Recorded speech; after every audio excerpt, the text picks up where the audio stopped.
अगर लेटा का आप लोगों ने अधिक उत्पादन लेना है, इस बात को ध्यान से सुन ले किसान भाई।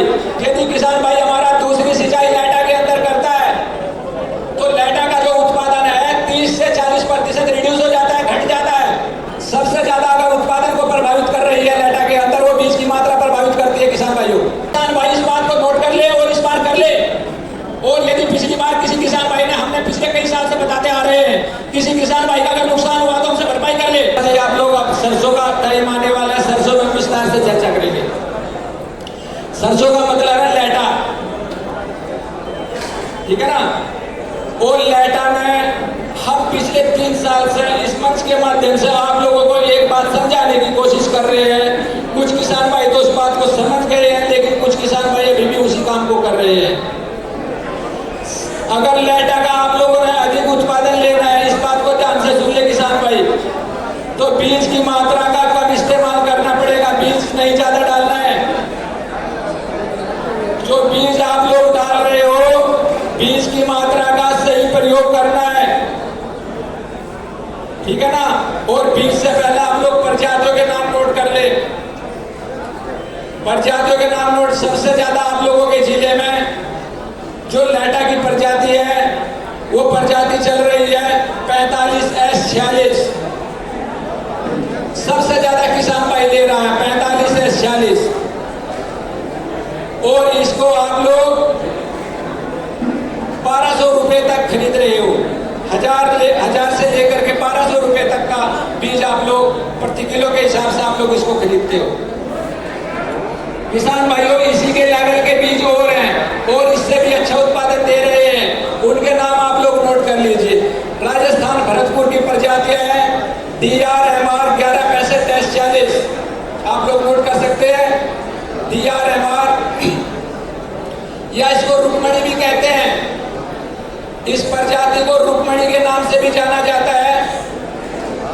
DRMR 1165S40 ब्रैकेट में कर लीजिए रुक्मणी। दूसरी प्रजाति है IJ31, IJ31। IJ31 को आप लोग गिरिराज के नाम से जानते हैं। इस प्रजाति को गिरिराज के नाम से भी जाना जाता है। दूसरी प्रजाति है RH749, RH749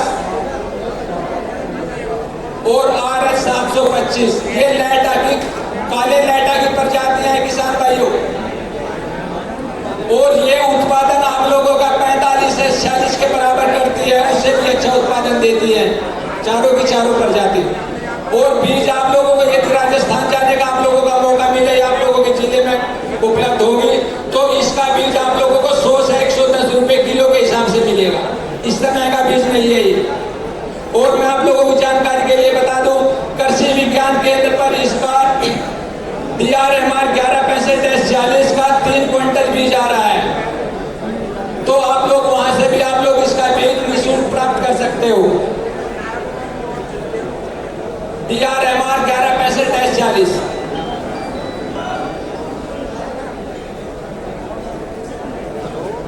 इसके साथ ही अब बात आती है कि बीज की मात्रा। सबसे ज्यादा अगर उत्पादन को प्रभावित कर रही है लेटा के अंदर, वो बीज की मात्रा प्रभावित करती है किसान भाइयों।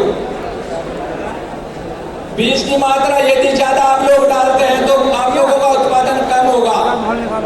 या यूं समझ लीजिए कि जो लाइन से लाइन की दूरी है वो 45 से 60 सेंटीमीटर के बीच लाइन से लाइन की दूरी होनी चाहिए। पौधे से पौधे की दूरी 20 से 30 सेंटीमीटर पौधे से पौधे की दूरी। लेकिन आप लोग लाइनों में, कोई किसान भाई हमारा बिजाई नहीं करता है। आप लोगों की समस्या है, हम भी इस बात को मानते हैं। लेकिन यदि लाइनों में आप लोग बिजाई नहीं कर पा रहे हैं तो पौधे से पौधे की दूरी आप लोग उसको स्पेस दीजिए। कम से कम 1 से 1.5 फीट का स्पेस आप लोग पौधे से पौधे के बीच की दूरी का रखिए। कारण आप लोग समझ लीजिए कि उत्पादन कम क्यों हो रहा है। आप लोग अच्छे से जानते हैं कि जो लेटा का फल है, लेटा की जो फली है वो कौन सी शाखा पे लगती है, कोई बताएगा किसान भाई हमें? जो लाइटा की फली है वो कौन सी शाखा पर लगेगी? पहली शाखा पर लगेगी, दूसरी शाखा पर लगेगी, तीसरी शाखा पर लगेगी, या चौथी शाखा पर लगेगी, या पांचवी शाखा पर लगेगी? 5 शाखाएं तक निकलती है लाइटा के अंदर। किसी को जानकारी है किसान भाई को? सबसे कम फलियां तीसरी शाखा पे लगती है, उससे ज्यादा चौथी पर लगेगी, उससे ज्यादा पांचवी शाखा पर लगेगी। यदि आप लोग बीज की मात्रा ज्यादा डालोगे तो पौधा सीख सा खड़ा रहेगा, ऊपर जाकर थोड़ा सा फैलाव करेगा, तो शाखाएं कौन सी निकल पाएंगी? ज्यादा से ज्यादा तीसरी शाखा निकलेगी, और तीसरी शाखा की लंबाई कितनी होगी? 1 फीट से ज्यादा तीसरी शाखा की लंबाई नहीं होगी। जब तीसरी शाखा की लंबाई, चौथी शाखा की लंबाई 1 फीट से ज्यादा नहीं होगी, तो 1 फीट शाखा पर कितनी फलियां आ जाएंगी आप लोग अच्छे से समझ सकते हो। यदि बीज की मात्रा आप लोग ज्यादा डालोगे तो लाइटा का उत्पादन नहीं दे पाओगे। समझ रहे हमारी बात को? और दूसरा कारण क्या है? यदि आप लोग लाइटा के अंदर एक पानी से ज्यादा पानी का इस्तेमाल करोगे, एक सिंचाई से ज्यादा सिंचाई दोगे, तो भी आप लोगों के लाइटा का उत्पादन अच्छा नहीं होगा। एक सिंचाई करनी है वो भी 40 से 45 दिन के बीच में, या यूं कह लीजिए 35 से 45 दिन जब आप लोगों के लाइटा को हो जाए, इस बीच में आप लोगों को एक सिंचाई करनी है, दूसरी सिंचाई लाइटा के अंदर नहीं करनी है। यदि किसान भाई हमारा दूसरी सिंचाई लाइटा के अंदर करता है तो लाइटा का जो उत्पादन है 30 से 40% रिड्यूस हो जाता है, घट जाता है, दरारें पड़ जाती है। किसान भाइयों, घबराने की आवश्यकता बिल्कुल नहीं है, क्योंकि 15 दिसंबर से लेकर के पूरा जनवरी जो वातावरण में आज का जो नमी है ना, 98% नमी है फिलहाल हवा के अंदर, उस समय पर आप लोगों को जो हवा के अंदर मॉइस्चर होता है वो 0 हो जाता है, 1-2% मॉइस्चर रहता है, तो क्रैक्स आ जाते हैं, जमीन के अंदर क्रैक्स आ जाएंगे।